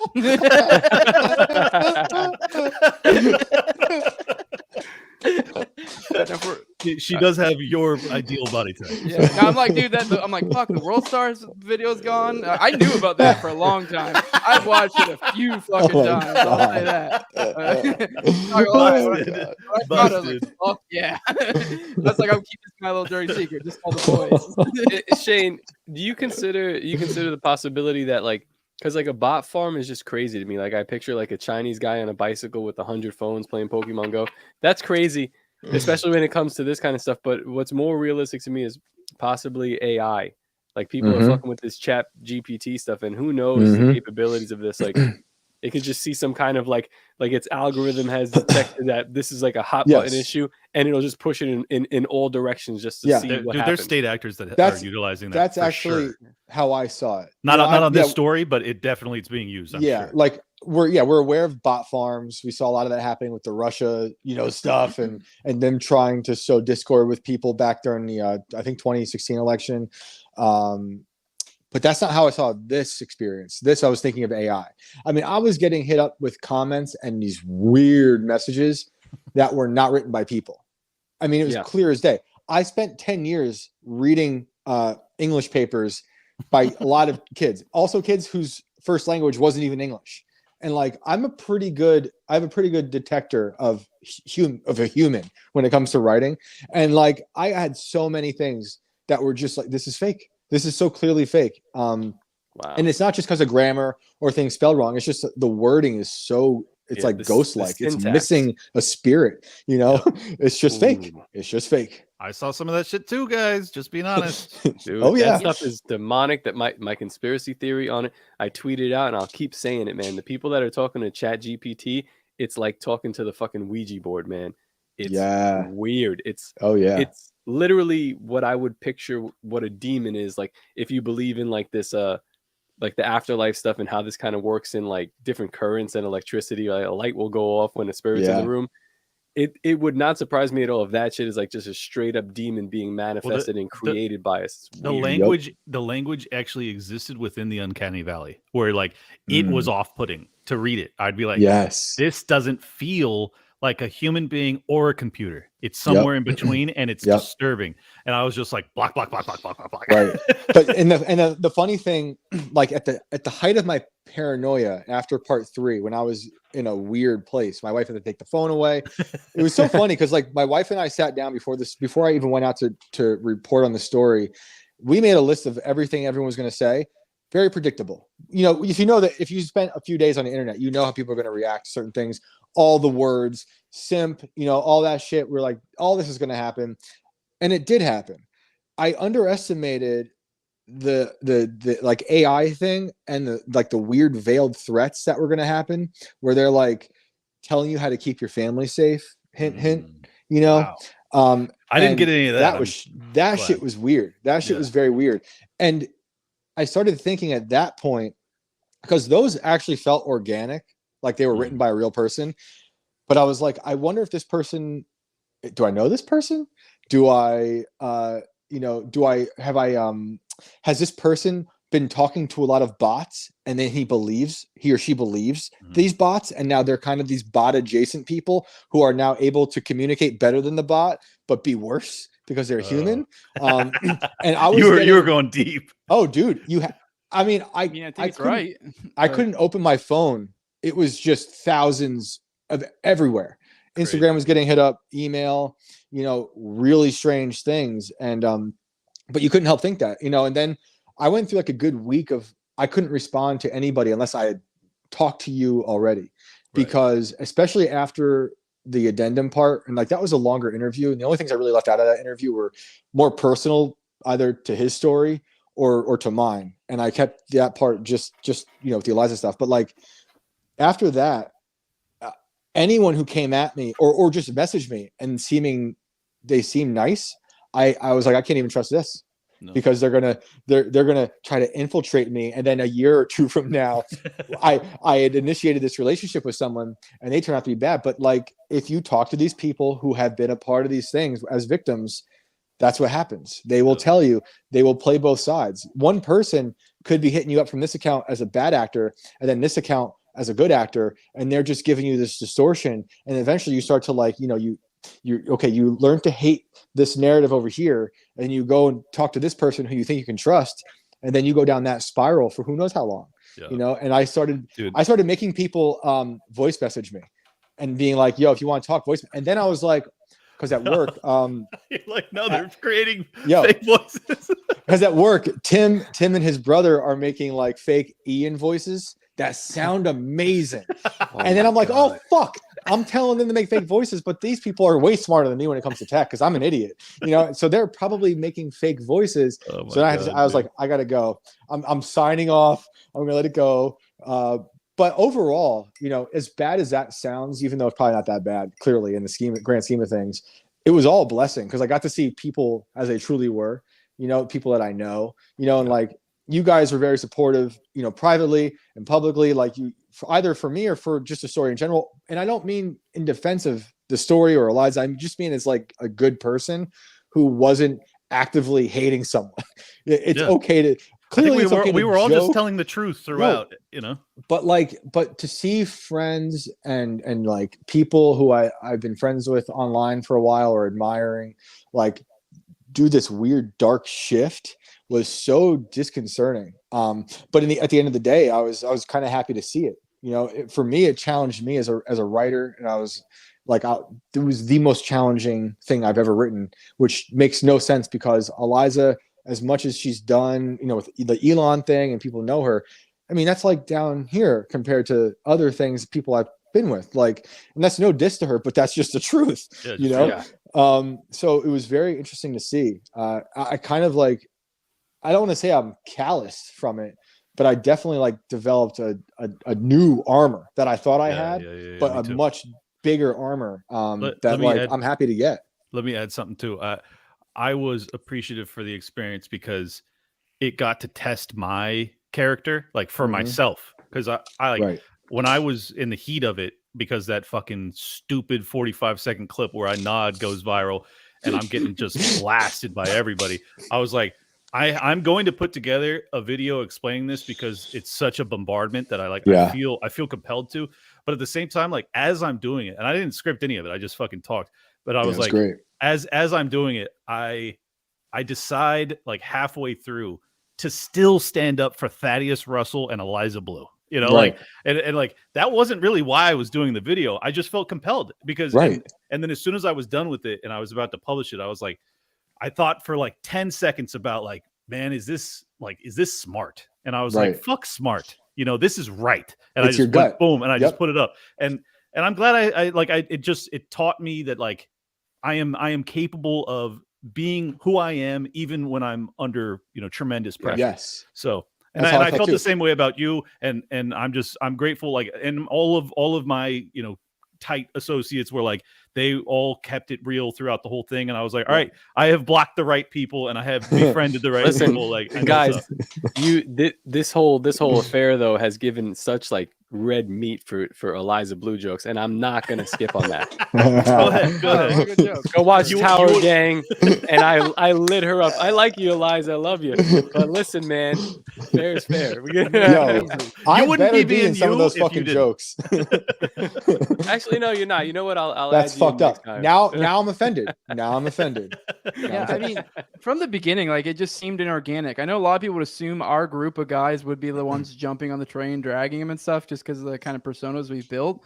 But like, I don't know. I guess like you said before, like these people being or being ignorant and being malicious. I'm malicious, but I usually try to come from a place of knowledge and at the right targets. So like, for me, like, don't get me wrong, I immediately recognized like, well, that seems fucky. I don't like that she did that. But then like I was kind of like, okay, well, let's kind of, you know, see what's going on here, you know, evaluate all stuff, kind of give benefit of the doubt a little bit, figure it out. And then just the whole thing immediately just became like this like crazy fucking thing. And I was just, so for me, I'm like, I'm not just going to jump on. Like, it's like anything you even say comes with all this now baggage now of like, oh, well, now you support this or now you support that. Oh, what do you think about this? It was super gay. I did want to point out, and maybe I made this point earlier, I think it's really interesting, and this is like for me, I guess, where my head goes to like, this is Fed shit. And don't get me wrong, this is just me recognizing patterns. I don't have any evidence for it or anything. It's just in my head, so it's just speculation. But like, it's like the group, the sphere this targeted, just feels like it was clearly pointed at the alt media, the like dissident right, the fucking libertarians, anarchists, like that sphere, and this bubbling up like alt media that is basically destroying them right now. And then they throw this wrench in the works. Well, and add on top of that the persecution of Elon that's been occurring over the past year from the highest level of the political establishment. It's not far-fetched to say we can kill two birds with one stone. We could take out the ANCAP libertarian fringe alt-right alt media community, as well as tarnish Elon's reputation simultaneously. I'm not saying that's what happened, but come on, like it and if you've studied the feds, it would be silly for them not to be doing this type of stuff. Like I just provided you an example of Charles Manson. If you've read that book, it goes into how they've infiltrated the fuck out of Hollywood. I mean, you did Ye. I mean, he was talking about fucking Pasternak or whatever the fuck that dude's name is. It was like clearly some sort of handler. Like they have infiltrated every fucking like angle. I mean, shit, that OKC fucking informants throughout, Michigan informants throughout. Like once you start identifying these patterns, I mean, maybe it makes you a little bit schizo. Like that's why I always try to caveat with like, well, I don't have direct evidence, but like my gut is telling me this shit glows. Yeah. Like, alarm bells are going off whether or not there's actually a fire. I don't know. All of reality is under attack. Every facet. You go outside. I'm at the point where I'm looking at the sky saying it's fake. Like I'm big on chemtrails and shit. And the other day, our sky was lit up. And the next day, it was just this big gray thing. And I'm just like, oh yeah. everything's fake. I'm like, okay, are they dosing me with more chemicals or are they hiding it for the interdimensional aliens? I don't know. Yeah, okay, I sound crazy, but that's how I think, because I think I'm right though. You know, this is why TopLobsta loves you so much. I think it's crazy. It's crazy not to think that way. Yes, you're right. People walk around like they're like, I'm red pilled. It's like, you don't even know. Like, there's fallen angels right now. They're in our technology. They're fucking. This is why I love kicking it with you three, because I'm like, I am definitely the most sane amongst us. And any other period of my life, I am by far the craziest person. Yo, in 1 year, you'll be where we are now, or maybe a month, and we'll be on some other crazy shit. Yeah, I'll be raptured at some point. And you'll be like, there's fucking giants walking around here and like pterodactyls. I'm like, I told you. I think me and Clint are on a similar level. I think he's just more careful with his wording. We're like, my fed meter's going off. I'll say what it is, Jose and Clint. You guys are just cucked out. You're afraid to say, you know what it is. You feel it in your chest. I feel it, but I don't say it with a declaratory fashion because I'm not certain. I say it straight out. Like, I know. You say it straight out. I love it. Like, this is not real. Whatever's going on here is fake. Let me add one more thing too. As soon as like the temperature off this thing died down, I don't know if Shane experienced the same thing, but like I got no contact about this at all. It was like the bot farm had been turned off and it was over. It was like the op was done, and that's, to me, that just added to my conviction that it was very inorganic. Dude, you know what you reminded me of, Jose? Remember that dude with the he had like the little dog. Oh, I was just about to bring him up. Yeah, but yeah. Go ahead, explain that, because I don't remember his name, but he was one of the guys who, I think he was one who kind of like put out the video Clint or something. But it was like one of the major things in the shit stirring. And I don't actually, I kind of had it back and forth with him. He actually seems like a legit guy. I think maybe he just got sucked into it, and I think he kind of did have legit questions. But I think this is kind of this influencing thing where you get all these bots following you, it kind of gasses you up. You're like, yeah, I'm so fucking right, and like there was a lot of real people involved in it for sure. Yeah, and I think I saw. He got up. He had thousands of followers. Like, I was looking at his like profile, seeing how the numbers he was doing for a minute, and then like now he'll do like a post, and it'll be like hours later 2 likes, and you're like, and he's aware of it. He was posting. He was like, I just don't understand. Like, I was posting about Eliza Blue was getting 7,000 likes, and now nothing. It's like, bro. He was trying to point to some other bot thing, and I'm like, you don't think at all anything about the major thing you went through had anything to do with it? Connect the dots, homeboy.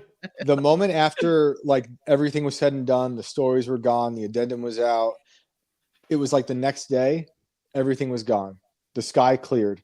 I still got some stragglers. Like, I can't really post anything without it coming up. Of course. You're great. I check all your posts, so for block suggestions. I don't block anybody.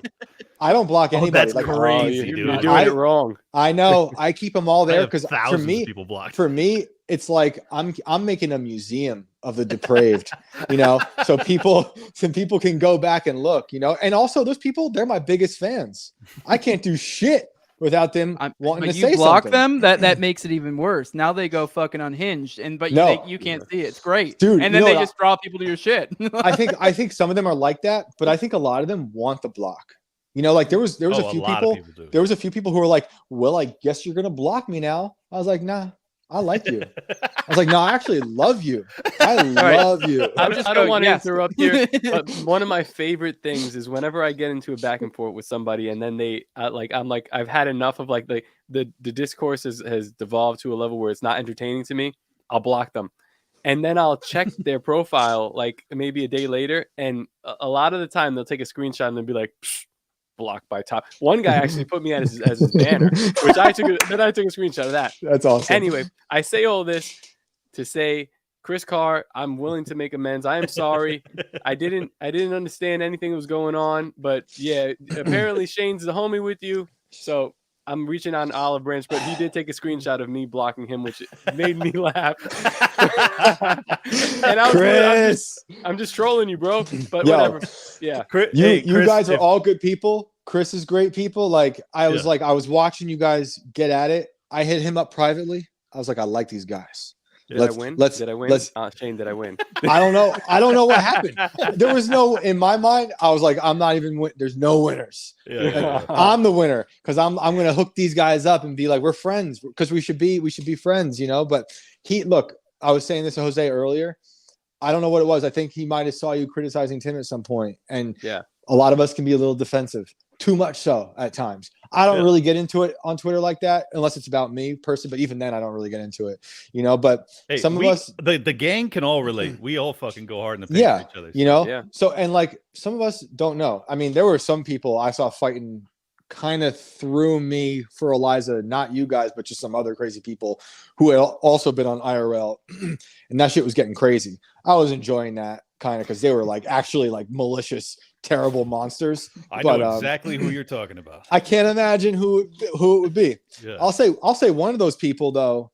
I haven't said this publicly. One of those people, if it's the person you're thinking of, they sent me a wonderful message, a wonderful DM, almost like a Valentine's Day date. They wanted me on their podcast on Valentine's Day. I unfortunately had a date with my wife, but it was very nice of them to hit me up and want me to be with them on Valentine's Day. But this person in particular, they were getting into it with a lot of my friends. But back to you and Chris. Chris, I think, was getting defensive.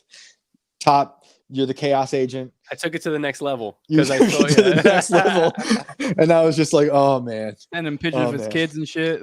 Yeah, Top's whole like philosophy is like, if you start shit, I'm gonna finish it. So like, don't start shit. And honestly, like that's kind of how how I approach the social media world too. Like, I don't really start shit with people, but I definitely try and rip people's hearts out if they come for me. So like, I kind of appreciate it. And like, I don't think Chris is a bad guy. I think that he was riding for his boss basically or his friend, and Top was, you know. It's a negative feedback loop too, because like I have done pretty well with like the following of just being vicious. Like I was kind of like I was the young kid like on the AOL chat, like talking to some girls like ASL, like where's you? And I was like, are you going to college? And like, this is not working. So now I'm just like savage, just like, all right, it's kind of mean, but I'm sorry, I can't go away from it now. That's just I love it now. I love just imagining Top like doing yard work and then like checking his fucking mentions and being like, oh, Chris said some other shit. Like it could be like 10 seconds to think of the most vicious thing, and he sends it. He goes right back to his yard work, smiling all big as fuck. I'm lighting you up. That's what I imagine you doing all day, every day. It's like yard work and talking shit. It's so funny. I was just shaking my head the whole time, like, good God. What By the way, okay. Real quick, the dude that I think you're talking about, Shane, he had followed me like a couple weeks, like right. Oop. Sorry, there's a feedback. That was you. Okay. He had followed me like a week prior when I had gone on IRL, I think, and then he had gone on like the week after me, and I was like, oh, cool, I'll follow him back. You know, he's got a lot of followers. He's been on IRL. Like maybe we can match up at some point. Yep. And then I just see him relentlessly going after you publicly and like in the most vicious way imaginable. And I was like, well, all right, block. And you know, it's just we talking about that turtle dude? Is that his name? Yeah, I don't know. I just see him and he looks very turtle. Now we're done. Now he's going to show up in the chat. Yeah, I don't know who it is. I don't even know his name, honestly. I forgot his name already, but like, just trust me. Like, after you've gone through the crucible that is a online mob, you just want your circle of whatever to be as tight as possible. And I was like, I can't have this guy in my those mobs. You get to see. He's my favorite one. Yeah. He's my favorite one. Oh, really? I respect it though, because it's a huge grift. He was like, listen, I want Shane's job, and I was like, okay, the way to do it. I was like, listen, you're not a good writer though, because I read some of your stuff, and he's like, well, you should read it. And I was like, I don't have the fucking time to read more of your stuff. It's garbage. But I was going back and forth with him honestly, because I know he's a real person. Yeah. And then he devolved into more like just name calling, and I was like, but that's not actually true. And then I said, you know what? Turn on TopLobsta, and then I just fucking lit him up a little bit. Yeah. No, you know, the ones that I appreciate the most out of it, who are relentless on me, was when Frank and Chrissy made the shirt based on one of my phrases. Yeah. I was like, that's dope. The shirt is dope. The phrase is dope. I wrote it. Hey, they get to use it. That's amazing. I was happy for them. You know, that was like an achievement. Did they send you the shirt? Hell no, they didn't send me the shirt. Cheap fucking bad. That was the other thing that bummed me out about this whole ordeal. And I know we should probably move on to something else, but just the fact that like I did, as Shane was describing earlier, I saw some of my, what I consider to be friends that were like really deep in this motherfucker. And I was like, this is all so silly. Like how are we up against like the most totalitarian American government we've ever experienced, and like this is what we're doing. Like, you're like, really? Eliza Blue sucked dick in 2003, or was it 2005? It was like, that we're all being spied on 24/7. They're just doing gain of function research on the next thing. Yeah. Like, oh, God. We're like, was she trafficked or wasn't she? I'm like, I don't care. Right. God damn. Right. Oh, well, what do you got? What are you working on next? Can you enlighten us? You got anything cool? What's going on with this part 2 of the book, man? What are you covering in it? What's going to be in it? Yeah, so that's what's next. The next Inverted World book will be out March 21st. The pre-orders are open now. You can go to ghostofthecivilwar.com to find that pre-order. That's just for the Kindle version. This is my 6 months that I spent in and out of Washington, Georgia, going down there looking at first for the Confederate gold that went missing in this town, because that's where Jefferson Davis dissolved the Confederacy. So right after the Confederates burned Richmond down, right as the Union was going to take it over, they bounced, went to Washington, Georgia eventually with 2 trains, one with Jefferson Davis and his Confederate cabinet, the other with the gold and the Confederate treasury. And they wound up in this weird little town of Washington, Georgia. And no one knows what happens to the gold, but somehow some of it went missing. And there's a bunch of theories that I explore in the book, but it goes beyond the gold, because by my 3rd night in that town, on my first trip down there, on my 3rd night, I meet a woman who's possessed, who tells me she's possessed by a demon. I see this crazy UFO, and I've never really seen like a legit UFO. Like, I've seen shit and like, I don't know what that is, but this thing was weird, man. I talked to meteorologists down there, people who are skeptics. No one knows what these things are. That just, they do this like sign of the cross in the sky again and again and again and again, and they disappear. I talk to like people who claim to speak to ghosts. So it kind of becomes this whole idea of how fucked up what trauma does to people and the land in terms of the paranormal, religion, and the way they see themselves. Because this town went through the bloodiest battle of the American Revolution, which happened on Valentine's Day, the Battle of Kettle Creek. Then it went through the Civil War. Sherman didn't hit that town, but a lot of like marauders hit up that town. And then the boll weevil happened, the Depression, constant fires, and now it's just kind of the sad industrial town with a lot of kids who look like Lil Peep. Remember that rapper with the face tattoos? Yeah. And they're just like shooting heroin in their toes and giving themselves face tattoos, like jailhouse style, with like, the battery from a remote control car and a pen zapping your face. So that's the book. Basically is my investigation into the whole gold thing. It's my favorite book. That's my 4th book, and I love this book. It was crazy. The last 3 things I've written, I've gotten death threats on, and this one was the only one I got from like a legit person in real life who wanted to skin me like a dog, for trying to ask his girlfriend questions about the demon that was possessing her. Wow. Do you think that like areas on the earth that have a lot of like a murder trauma, like it could be from houses or like battle sites, like Gettysburg comes to mind, you think that kind of like invites like weird stuff to go on?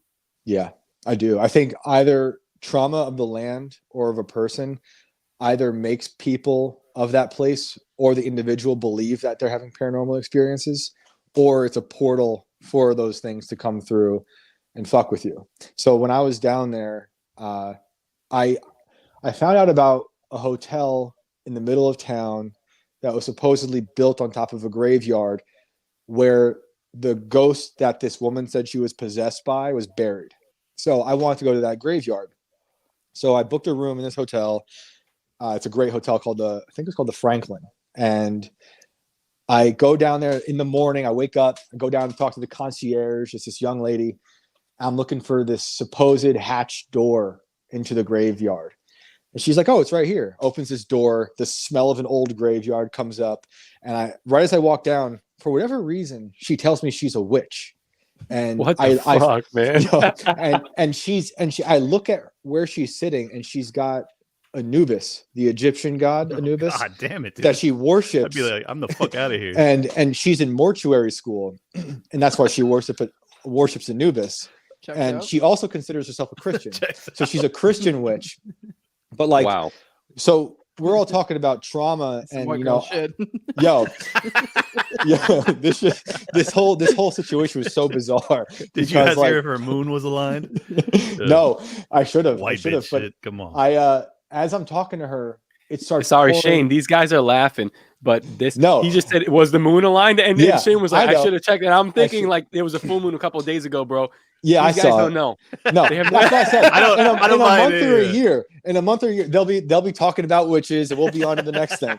But no, you guys will be in a fucking padded room in a year.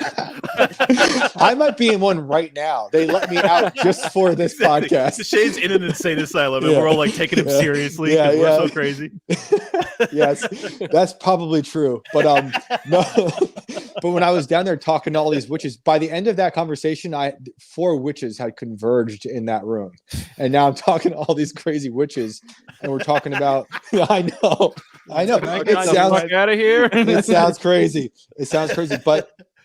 But they believe, as I believe, that trauma can either affect the way you see the paranormal shit, or it invites stuff in. But where I was going with it is these witches, no, different witches. There's a whole bunch of witches, not these witches. Other witches I was talking to, they do blood magic, and they go to that battlefield, Kettle Creek, the Revolutionary battle, because it was supposed to be soaked in blood, and they charge their crystals there. And like they go out there on a full moon, and they're like, we're gonna take all this dark energy, and the girl who's possessed by the demons, one of those witches. So what I thought was just going to be like a normal little article about this weird lost gold turned into this whole crazy book about crazy shit. So, but look, I don't buy into any of that shit. I'm still gonna fucking devour your book. So yeah, well, you will see me be as skeptical in that book about the witches as I was with Eliza and everything else. So I gotta. I'm like that too. I gotta tell a story. All right. So I never have. You're a witch. I fucking knew it. I'm a warlock, you piece of shit. So I had never bought into this like buildings or anything like containing some sort of energy. I've been in real estate for a long time. I've gone to a lot of houses. I've never gotten any vibes, nothing. And then 2009-10 comes around, and the market's in the tank, and I'm like, I'm house hunting. And I end up buying this house in Escondido. But right before I was like going to close on that, I was actually presented with a loan file where someone wanted to get a hard money loan to go and acquire this property in Fallbrook, California. And I drive out there to do my underwriting, and I go to the home. It's a mansion in the middle of nowhere, but it's up on top of these mountains in Fallbrook. Fallbrook is like basically it's like just north of San Diego County, and it's basically like Ireland is how it feels. Like it's just these rolling, beautiful green hills. It's a really cool place, but it's out in the middle of nowhere. So like you wouldn't really want to live there unless you got a big family or something, right? But it's this giant fucking mansion, and it's got these like panoramic windows. It's just a spectacular home. I walk in there. Basically, the only thing that needs to be done is the deck needs to be finished, but otherwise the house is just spectacular. Like beyond my wildest dreams, like dream home type of spot. And it's on the market $400,000, which is fucking nothing in San Diego. Right. Like it's nothing. This house should be worth at a minimum 1.2 million. So I know immediately that there's something fucked up. Like there's something fucked up about this house. Yeah. So I start walking around the house, and I don't know anything about it at the time. So this is really important to the story. I don't know what's fucked up. I'm touring all of the rooms, and I get to the last bedroom, and I open the door, and it's a pink room. So I know right away it's like a little girl's room. And I look at the walls, and the walls have like brown like footprints all over them. And I have a chill go down my spine that I'm literally getting as I retell this story. And I still know nothing about it, but I just know that this room has something horrific that has transpired. And I leave, and I go back home, and I'm like, yeah, I do this loan. I got to lend $250 on this fucking mansion, but at the same time, I'd kind of like to buy it. Like maybe I'll just reject this loan and go and make an offer myself, and I reach out to the selling agent and I say, is it negotiable? I start to negotiate and they go, well, look, I have to disclose something. And I was like, all right. They go, because I'm the underwriter. So they didn't really have to disclose it to me, but they decide to. And because I'm not the buyer, I'm the underwriter. So they tell me that this house was a dream project of a man and he was building it for his family. And his wife cheated on him and left. And she left with the kids. And the man went into his little girl's room and he hung himself. Oof. And that was the footprints that I saw on the walls, was his flailing while he was hanging. And I was like, that is the craziest thing, because I fucking felt it in my soul when I walked into that room. And it's just that experience was the only time I've ever been convinced, all right, there's no. If you go out because it's a little breezy in there, is that what you're saying? What's that? So you just hold this whole story just because there's a little breezy in the house? No, dude, no. I'm telling you, if you saw it, it is such a poignant memory. I don't have a good memory. I do not have a good memory. Yeah. I can still remember the hue of the paint and the footprints that are on the walls, and looking out the glass and seeing what he would have seen as he took his last breaths. I think places can be haunted for sure, and I don't mean just in your typical ghost sense, but they absorb trauma of something like that. I grew up in a house absorbed trauma. For sure. I grew up in a house that was built in the 1700s. So lots of people died in that house, and a kid was shot dead by his own brother in that house in 1979, a few years before my family moved in. And we always thought something was weird about that house. We didn't know that story until I was a teenager. And then someone told us, they're like, oh, Jimmy was shot dead in the house. We'd always just talk to a ghost nonchalantly in that house. If something feels off. But then they were like, oh, it's a young boy. And then we just kind of adopted the ghost boy into our family. We're like, all right, sit down with us. We still talk about Jimmy. I know we're weird, dude. No, but, were you able to see it, speak to it, hear it? No. Okay. But there was just always a feeling even before we knew of Jimmy. We just remember old TVs? We had an old Magnavox. And if you were on channel 3 on the black screen, you could hear that slight buzz in your brain, if it was off. That's how it felt in that house all the time, even when all TVs were off. It was just this type of electrical thing happening that I, would now think is coming from some other realm. Who knows? But that's how that house was. And, I think there's a theory that I don't know if I really believe in, but I wrote about it for the first Inverted World book. I think it's called stone tape theory. You guys know about that? That trauma can be absorbed by certain types of crystals or stones, and that people think some type of entity can be trapped in them. I looked at it as possible proof at the time of simulation theory, but in the OG sense of simulation theory, where if we are in a computer simulation, trauma could be absorbed into the technology of our world, and then in the zeros and ones is where the ghosts are trapped. But people believe that. And there's people out there who look into it and honestly explore it. There's in an old Victorian home, there might be a fireplace and a woman in a Victorian skirt just constantly lighting the fire every so often. It's that's she's imprinted in that place there. That's kind of what he's talking about. Well, all right, guys, we're at 1:45 and I'm getting fucking tired. So I need to start wrapping. Jose, we're trying to soften your pineal gland. Yeah, we're just starting. Yeah, get the fluoride out. No, I'd love to. I'd love to stay and talk some more, but I am a working man, got shit to do. I'd like to try this up tonight. Let's do it. Want to let us know if you got any other projects, and we just talked about the book. I don't know if you got any other piece you're working on soon or anything you want to promote. I got the pre-order for the Kindle book is up right now at ghostofthecivilwar.com, and the paperback and the ebook will be out March 21st.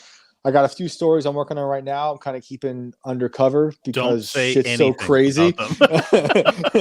And I've learned my lesson. Yeah, don't say a word, dude. I'm not telling anybody. But yeah, no, I'm busy. A lot of shit's going on. But I'm really excited to get this book out there. And I'm just happy to talk to you guys, man. Thank you guys for having me on. Oh, yeah, thanks for coming. Hell yeah, brother. Clint? Yeah, my episode with Richard Booth dropped today. I gave a very lovely plug to Mr. Jose Galasan of No Way Jose. And obviously, if you want a marathon deep dive, you should be sticking with No Way Jose. If you want a truncated, very succinct version of events, I tried to do as best I could in about 75 minutes. That'll be on Liberty Lockdown now. You could go find it on Rumble or Odyssey or wherever else. Thanks for having me. 10 minutes left. It's good. You covered all the major bases. Obviously, it goes way deeper, but you hit a lot of the good stuff. For the time I had, I covered a lot. I don't think you guys touched on Strassmeyer. That'd be the only other thing I'd probably want to squeeze in there. But I mean, you're squeezing so much in such a tight little spot. But hell yeah, giggity. Top. TopLobsta. I just got to 15,000 on Twitter. Nice. Go to TopLobsta.com. You can check out No Way Jose merch and Liberty Locked on all that stuff. Podcastmerch.com. That's for, there you go. We're on the Gas Digital stuff. And I'm gonna be they bullied me, they pressured me, so I'm gonna be starting my own podcast. I'm the only libertarian without one, but that will change soon. And the topic will be fairly obvious if you paid attention to the last 30 minutes of this show. Thank you guys. Looking forward to it. This was the No Way Jose show. You find me YouTube, all major audio podcasts, Odyssey as well. Yeah, make sure you go to toplobsta.com, pick up that Terrence Yiki didn't kill himself shirt. I think you've probably done numbers in that one. Hell yeah, keep it moving. I hope to at some point, I'm kind of pulling the Babe Ruth and pointing. If next time I get a large platform, it will be Kenneth Trenadu didn't kill himself. I actually just wrote a piece on that. I'm waiting to see who wants to accept it for publication. I'm not going to say who's it sitting at right now because I feel like that just seems like bad business. I do want to give a big shout out to Shane, just kind of attest to how awesome he is. I didn't even ask him. He reached out to me when he saw I was doing the piece and asked to review it. So there's lines there that I think I straight up kind of took from his suggestions, popped it in there. I straight up plagiarized from people that I sent that I asked to look it over. So no disrespect to you, Jose, but you ought to let Shane write the entire thing. Yeah. This guy's a goddamn wizard. Hey, he did it. Thank you, but he did a great job. No, for real. I would 100% be okay with take this and just put whatever flair you want it. You can write your name on it. I don't give a shit. But yeah, I'm just trying to get that out. I think at the very least I'll get it out to a sizable, but I'm kind of at a spot where maybe I can get to a very large audience. So I don't know. We'll see. We'll see what happens. So, but yeah, I wrote it on the Kenneth Trenadu because we kind of got our foot in the door with Yiki. I'd kind of like to make Kenneth blow up now that Yiki did. And then kind of once people start realizing how many people died. Kenneth Trenadu, there was 4 people died in connection to him alone. It's nuts. Crazy. There was a fucking videographer who fucking was willing to attest,